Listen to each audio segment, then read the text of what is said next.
Hey, everybody. Welcome to another episode of The Remote Real Estate Investor. My name is Michael Albaum, and today I'm joined by my colleague, Mark Woodling, and we're going to be chatting with an agent out of Jackson, Mississippi, Ryan Porter. Local guy, knows a lot about the market, and is just killing it out there. So let's jump into it with Ryan and learn a little bit more about the Jackson, Mississippi market. All righty. Ryan Porter out of Jackson, Mississippi. How you doing, man? Man, doing great. So glad you guys could invite me on the show. No, we're happy to have you, and thanks for taking the time. Really appreciate it. So let's just jump right into it, man. You are a Jackson, Mississippi born and raised? Born and raised, Rankin County, just out of the Jackson area, and lived here all my life. Awesome. And I'm curious, how did you first get into the real estate game? So a friend of mine gave a book to me around Christmas, Rich Dad, Poor Dad. And I'm sure a lot of people got into real estate with that book. And I bought in hook, line, and sinker several years ago. And it was one book led to another. And I just never stopped. I've been scratching and clawing ever since. And it's been a really, really cool, fun ride. That's awesome. I think so many people share that similar experience. I know I did with Rich Dad, Poor Dad. It just kind of smacked me upside the head. And I was like, man, what have I been doing up till now? Right. Why did it take such a simple book to figure it out and explain it to me? They tried to tell us with Monopoly, but we had to be pointed out exactly. Right. So you're an agent, you're a property manager, you're an investor. Talk to us a little bit about all the things that you're working on. So last year, I teamed up with a Next Home franchise and started a brokerage here in Brandon. We've got 22 agents now. We teach a lot of investing class. That's a lot of my background, and a lot of our agents are invested minded. We teach we'll do field trips on newer agents to show them how to video a house for someone that's out of town, and how to work with clients that'll never see that house.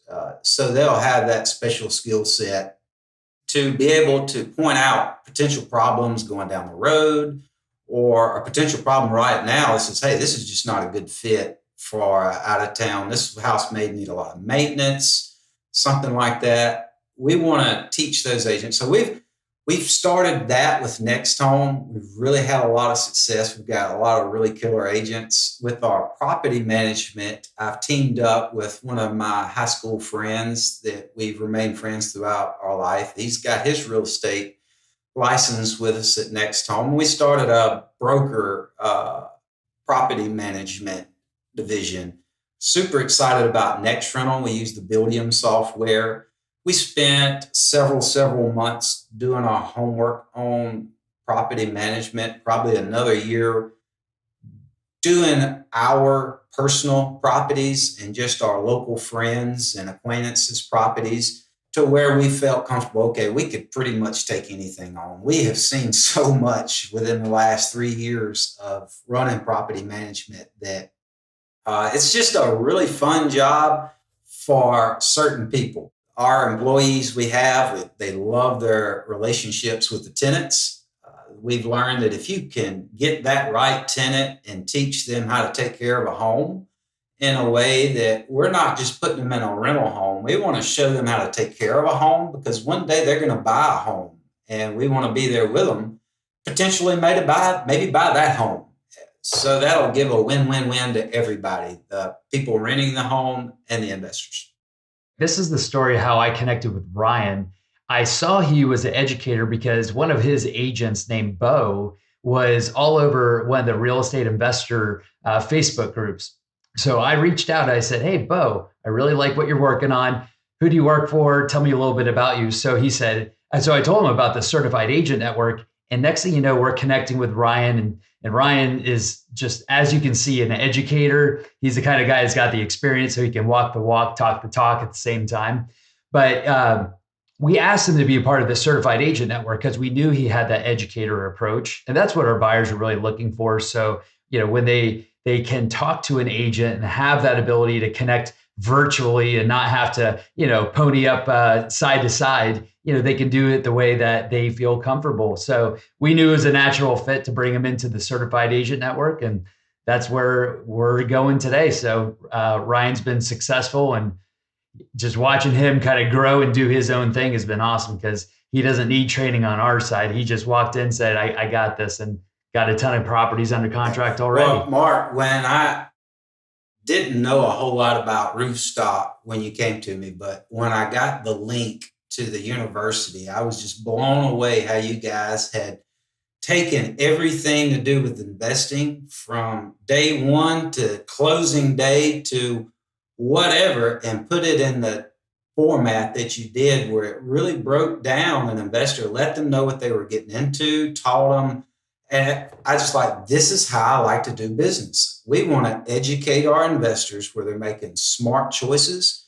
That way they will make money and we will make money and everybody will be happy. So I really loved the way you guys have built your format. If I was an investor just starting out or whatnot, you just can't beat the training that you guys have thought of everything on how to pick your property manager. That is such a huge chapter because that property manager is everything. Buying a house, that's simple. I could point you to 15 houses tomorrow in Jackson that you could get a 25% cash on cash return. But unless you've got somebody to manage that property, well, that's going to drop down to 12 really quick.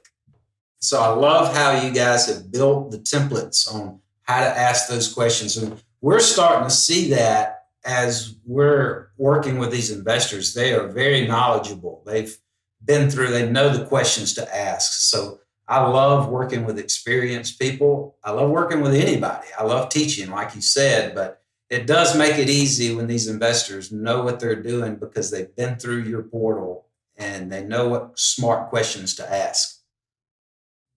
I was gonna say, as soon as we get off this call, we're gonna go look at some of those 25% cash on cash return properties, Ryan. So, Ryan, I love that you talk about making a partnership with kind of a win-win-win with the education side, both for the investor owner as well as for the tenant. Because I think so often there's this almost adversarial relationship where owners see tenants as the enemy and the tenants see the owner as the big bad landlord. But you're kind of breaking down those barriers, and it sounds like having a lot of success fostering some great relationships. And, it's not that hard to do. Honestly, at the end of the day, people want a nice place to stay. They want them to be treated right. We try to pick nice houses that we try to get those items taken care of, before they buy the houses in inspection. Have that house rent ready. Somebody can move into it and not really have any problems. If something pops up, just take care of it. As simple as that. And those people are happy. It's not rocket science to have a good property management company. It is rocket science to have everything organized where you can provide that quick response time so you can answer when they do call. That's all they want is anybody wants is somebody to hear what they have to say and fix it. I'm gonna put you on the spot here because I agree. I don't think it's rocket science, but I think anybody who's been in this business long enough as an investor has come across their fair share of really poor property managers or property managers that they don't want to work with again. So what in your estimation separates the really great property managers from the less than great property managers? I think the biggest thing would be communication. If you can get somebody on the phone, you can usually get an answer. That's been the biggest thing that I've heard when somebody said, I can't get a hold of my property manager. It's been a week. I'm like, what? I don't understand that. It's 2021. Everybody's glued to their phone. That person was ignoring that call. So if you're ignoring somebody's call, you're usually hiding something. So that goes back to, I think if you're communicating with everybody, everybody's on the same page, then there's really no confusion. And as long as somebody's just not acting a fool, which you do run into people like that, you try to screen them out. Things do happen. People lose their jobs. But there again, I tell that person, I don't care what you're going through. You text and tell me every single day if you're going to be late or whatnot. But I need to have that communication. Once that stops, that's when we'll start assuming. And Man, that's not good. Ask my ex-girlfriends. That assuming stuff is not good. Yeah. Oh no, I love that. I think it makes a lot of sense because I think for me anyhow, that I would agree makes a really great property manager. If there's bad news, call me, tell me. Don't Just let me tell find me, out about it a hey, week yeah, later. it's a house. We can fix it. When it boils down to it, there's not much a house can tear up. I say that there is, but just communicate it and fix it. There's an answer to everything. I got a quick question for you. In Jackson, Mississippi, I mean, you're in the South, it's hot, but here I am in Dallas, Texas. We have foundation issues, and it's something that not all investors really know about. What do investors need to know in Jackson that are the big risks that you're always calling out, making sure buyers just know before they get into a property?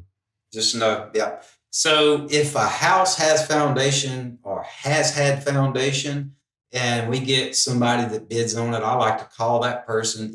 I want to talk to that investor and just let them know, because I understand in Arizona, their dirt may not settle and they don't even know what a foundation problem is. Probably like I don't know what a basement flood issue would look like. I've never seen a house with a basement. So with Mississippi, we are in that delta type swampland, I guess you would say. So we've got a lot of dirt here that's just not great. Now, as a builder, when they're building a home, they'll take all that bad dirt out, pack some nice fresh dirt in, pack it down, and they're supposed to go so many feet. But unfortunately, 20, 30, 40 years ago, they didn't have those rules. It was a little bit of the Wild West. So you can have literally a neighborhood that had this builder build this house, and this joker did great work. He was proud of his work. This house will never have foundation problems. The drainage is well around the house. The water's not coming against the house. The house next door, this builder came in there, threw it up, didn't care about his drainage. The level of the house may be off, might be the low guy on the block. He's probably, if he's not had foundation problems, he's going to. So we want to avoid the house that has any drainage problems around it. That being said, you can have a house that's had foundation problems that's been repaired, and that house be just fine. The drainage has been fixed. Whatever that builder did has been fixed. We've got nice pilings, a lifetime warranty. Still, as an investor, I'm not going to recommend any house that could even potentially give foundation problems. To me, that's the worst mistake. That's the death zone. If it's potentially going to have a river going around it, that will just wash that dirt right out from under the slab. And that's just no good for anybody. So foundation is something that I think is where you need the boots on the ground to go view these houses, to look at their past, look at the neighbors' houses, see if they've had foundation problems, see maybe if you can find who built that house, and that type of thing. So it's house to house, but foundation problems are a huge, huge thing that we look at when we're looking at a house. And different areas are a little worse than others. And the older homes are a little worse than the newer homes. That being said, some of the newer homes built in certain areas do have some problems. Yeah, I think it's a great point to look at the neighbor's house because it may not be your drainage issue, it's theirs, but it becomes your problem, right? That's right. And just little things like a tree overgrowing, leaves falling down, getting in the way of that drainage. So trying to spot those problems, even if I try to assume that our renters are not going to rake the yards. I just assume the worst, that the leaves will fall. They'll cut them with their lawnmower when it's summertime. So if there's a French drain that needs to be raked out once a month to keep this house from having foundation problems, that's not going to be a good renter home. That's going to be a good home for a person to move into that's going to take care of that home, to keep that stuff, because that's his investment. So those are things with foundation. We're very, very careful when we get involved with something like that. Are there other things, Ryan, that are specific to Mississippi that you see as very common issues that maybe to a California or to a Texas investor might be a big deal, but they just are regularly occurring issues that you tackle no issue? Maybe like moisture intrusion or warping. I don't know. Something to that effect? Yeah, I think foundation would be the biggest issue. We have a little bit of mold sometimes. I don't run across that very often. If so, it's on one of the little outside rooms or whatnot. Air conditioners are a huge deal here. They're usually ran from March till probably sometimes in December. So almost year round, people are going to use their air conditioner. The air conditioner life cycle is probably, if you get a new air conditioner and take care of it, have it serviced once a year, you can get 10 to 13 years out of an air conditioner.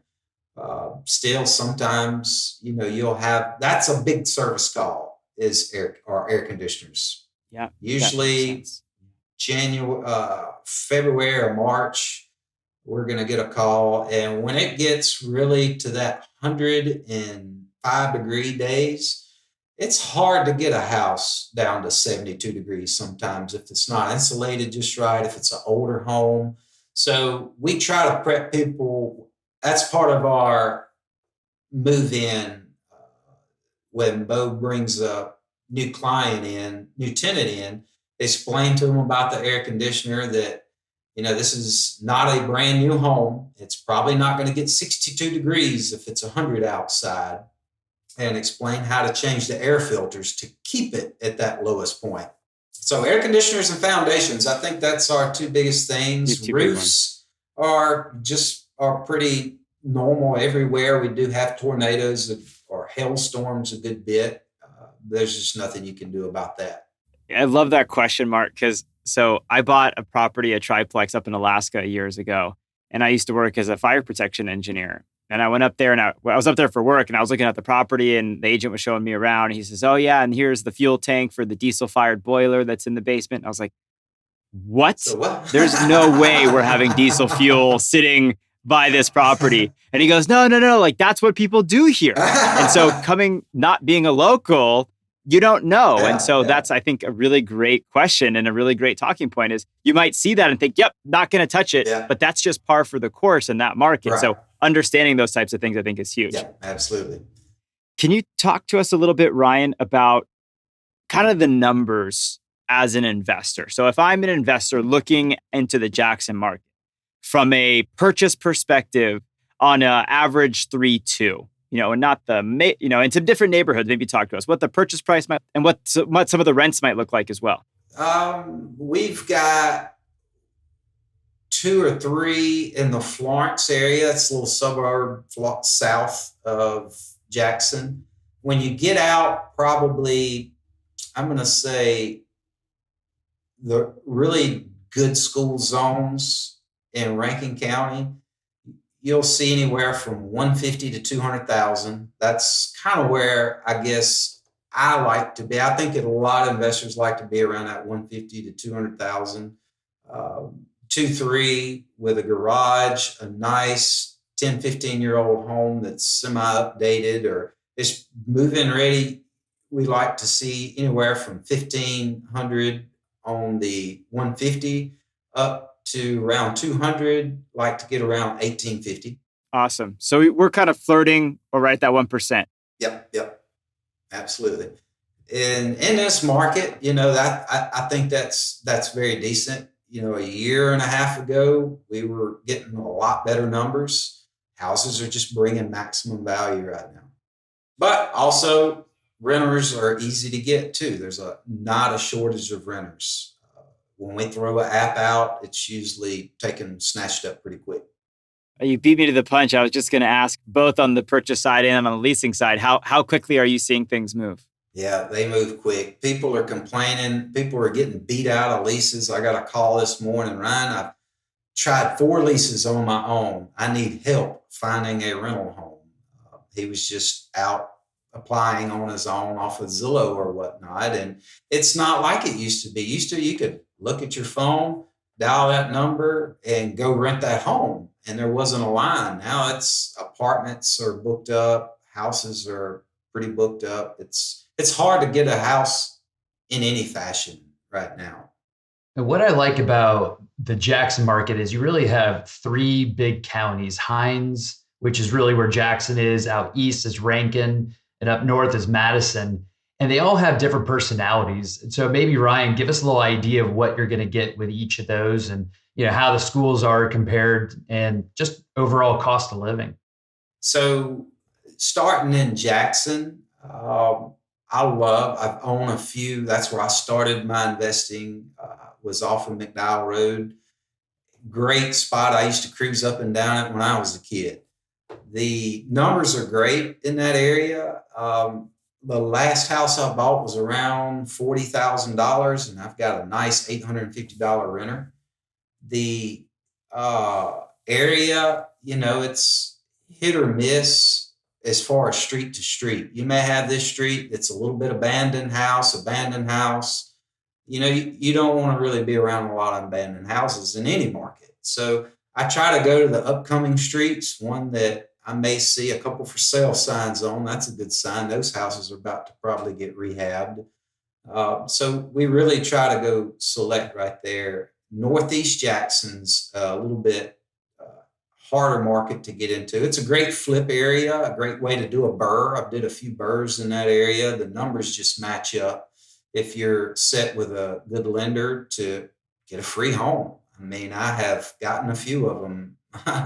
You get so I like to burr in the Northeast Jackson area. Rankin, it's a great school zone. The public schools are great. The housing is around $200,000. You can find nice deals around 130 to 150 sometimes.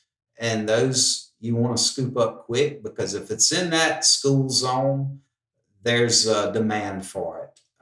Every school zone in Rankin County, it seems like there's a demand for housing, for rental housing in that area. And Madison, it's a little bit higher end homes. You do get a lot better rents in that area. The county, it's a little bit stricter on their landlord policies. You have to apply for a permit and different loopholes that we jump through, though, and help you jump through.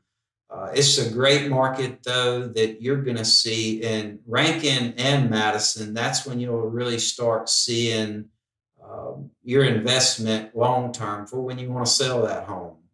You'll get a great return. The housing really has skyrocketed. Several of the areas are just moved to USDA financing, and just that area alone, when you go from FHA to USDA, and now that opens up for a buyer to get 100% financing, that just opens the market up to so many more people in this area. Because in Jackson and Mississippi as a whole, there are a whole lot of people with approval letters, but not a whole lot of people with 3% down payment in their checking account. So having having a home, when I'm an investor, I look at several different things. So if I can find an area that may be coming up for USDA soon, I want to buy in that area. Those houses are definitely going to be worth more in 3 years or 4 years. I can put a renter in it, let him, pay my note for a little while, make some money, and watch that house really, really appreciate. So that's one thing we're watching for in the Madison area right now, is that USDA. They're doing a few things around there. What great insight, Ryan. I mean, it reminds me almost of like an opportunity zone. It's these geographic areas that are now getting opened up to additional investment that wasn't there previously. I think that's awesome.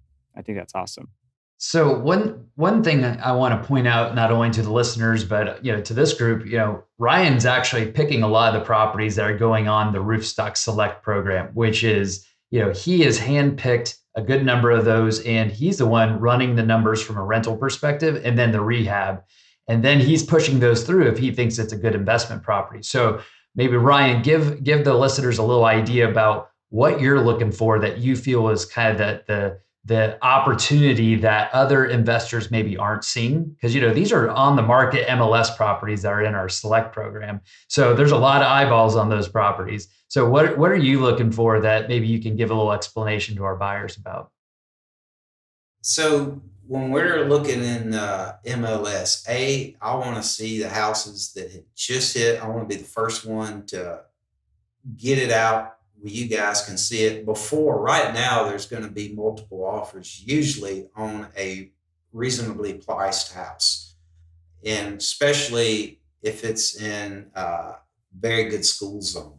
So with that, we want speed. We want to get it on as quick as possible, and we want our numbers to be accurate. Also, Bo and I like to get on our phone late at night, and we'll tag team, and we'll go over each address and look at that house. We'll look through each of the pictures. We'll come up with a repair budget based off of what we can see. And then also we'll both check the rental rates. We want to both do our own, compare at the end. And usually we can take a property from when we first start looking at it to when we hit publish. It's going to take us 10 minutes to go through the taxes and whatnot. We're not just going through slapping houses on. We really want to be exact, because I understand as an investor, I'm a huge bigger pockets guy, huge bigger pockets calculator. I'm a numbers freak. I want to see how those numbers line up. And if those numbers aren't right, that's a big deal. If I tell you you can get 1,500, but you get down there and can't find anybody but for 1,400, I just blew your whole plan out of whack. I don't want to be that guy. So we want to make sure that, and a lot of times we undercut for that reason. I don't want to tell people that and expect more, but whenever I'm running my numbers on anything, I like to undercut, and over deliver. So when we put a property on there, we're very certain we can get that rent for that property. Well, we've looked into it. And then once somebody is serious about it, puts in an offer, we're going to go out and look at the property, do a nice video, post it on YouTube, send it out to the buyer. And when we do that, we're actually looking at that house just to confirm, okay, we can get this for this house. We've looked at the area, we've looked at the neighborhood. That's part of our inspection process. We're not just hiring that inspector in that first 10 days to go inspect that house. We're also inspecting the house just to make sure it's a good deal for our investors.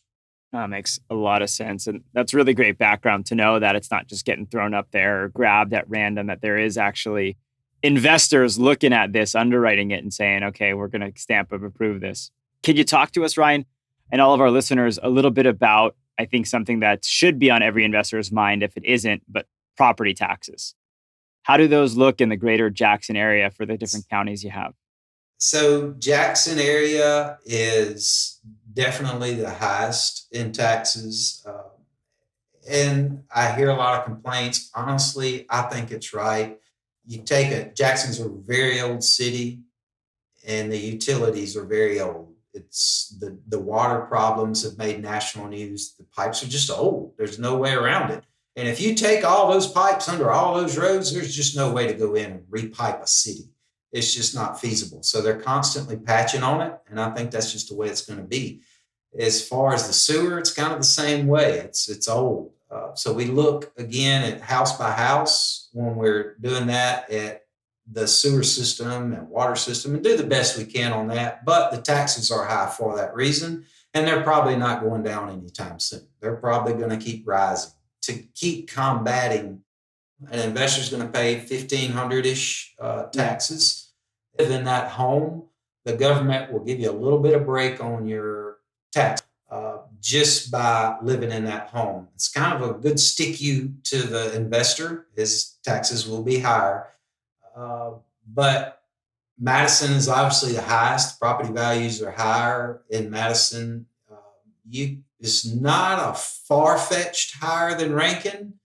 It's not as high as Hines, but it is because most of the homes are valued higher, a little bit higher than Rankin. So is it fair to guesstimate around 1 to 1.25% of the purchase price if you were just doing some real quick back of the napkin math to determine what your property taxes might be? There again, we like to check that. And each county has different ways we can check the taxes. Hinds County, we can see the exact rate online. Madison and Rankin County, you can call the tax assessor's office, say, this is the address. Can you give me the non-homestead rate for this house? And get that answer pretty quick.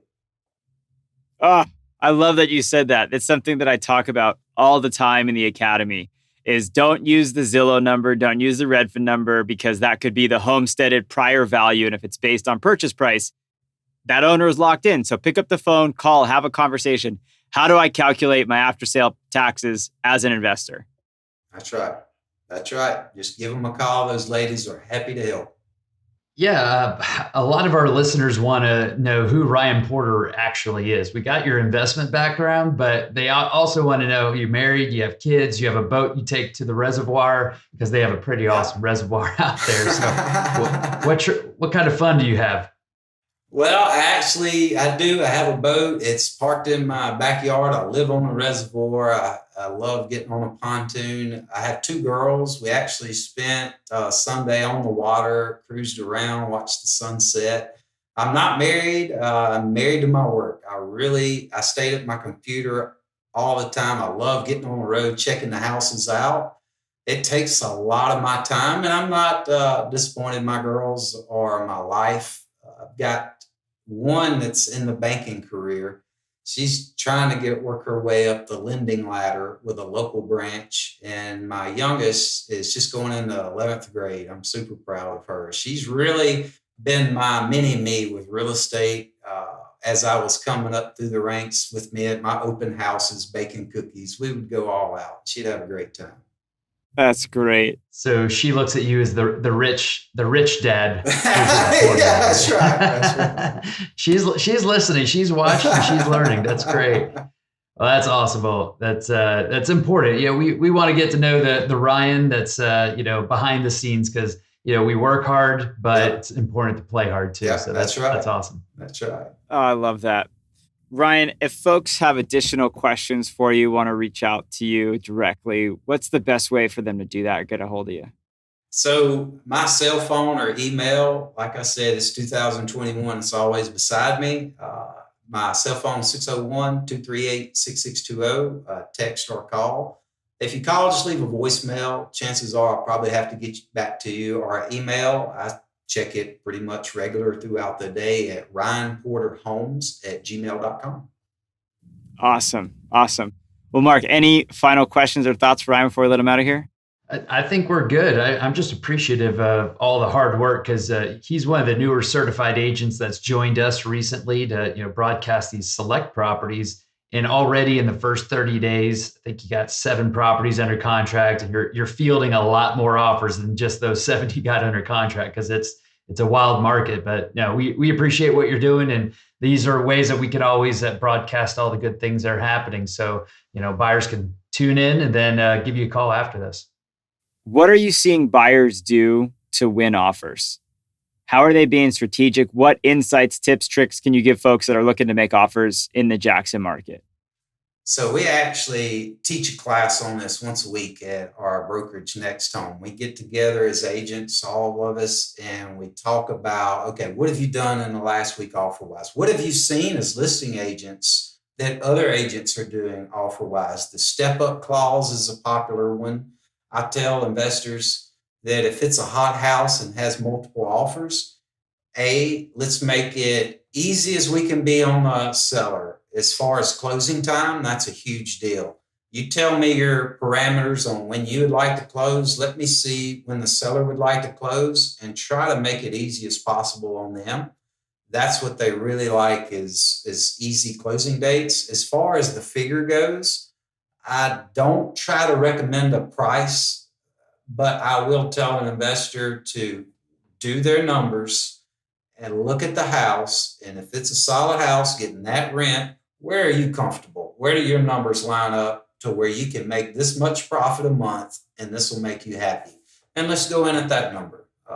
I'm a huge math guy. I like to see my numbers work. And it's something satisfying, whether you're preparing to flip a home, burr a home, if you're just buying a straight out rental, to have a plan on paper and say, okay, the house is going to cost this, it's going to cost this to buy, it's going to cost this to fix it up and rent it. My property management is going to cost this. At the end of the day, my checking account's going to get this much deposited in it each month. To have that plan come to fruition and all those numbers actually work, man, that's just super satisfying to me. So we want to take it from that point where I want your numbers to make sense. Don't go overboard to try to win this house. Do not fall in love with a house. Fall in love with your numbers on paper and stick to that. So we want to keep them at bay, but at the same time, we want to get as many houses as possible. So we want to be flexible on our closing date. Don't ask for any closing cost. And I will communicate with that other agent and really sell our investor. Hey, this is what everybody wants. An investor coming in, giving you top dollar from California. Man, I'm going to sell you to these guys, and they're going to be excited about selling their house to this guy. Awesome. I love that. To me, that is the value right there of the certified agent is, getting your foot in the door and knowing who that listing agent is and calling up and saying, yes, give me a little information. What's going on? And just letting them talk a bit so you can go back and make that best offer. That's right. And I can usually let them know, hopefully what it'll take to be in that top running. Which is so huge. And that is huge because the buyers know whether they're in the running or not. And if they are not, then take the money and put that towards the next property and move on. But you don't want to tie up money that doesn't have a chance. Well, Ryan, thank you so much for coming on, man. Really appreciate you. This was a lot of fun. And like I said, I'll be definitely reaching out to you because the Jackson market sounds like it's on fire. Awesome. Thank you, Ryan. Appreciate it, Michael. This was awesome. Enjoyed it.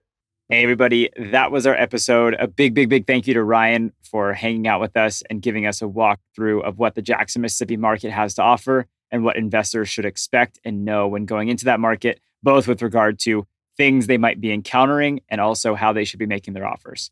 If you enjoyed the episode, please feel free to leave us a rating or a review or subscribe to the YouTube channel. We always look forward and welcome feedback as to additional episodes, ideas, and just leave us a note in the comment section. We look forward to seeing you on the next one. Happy investing.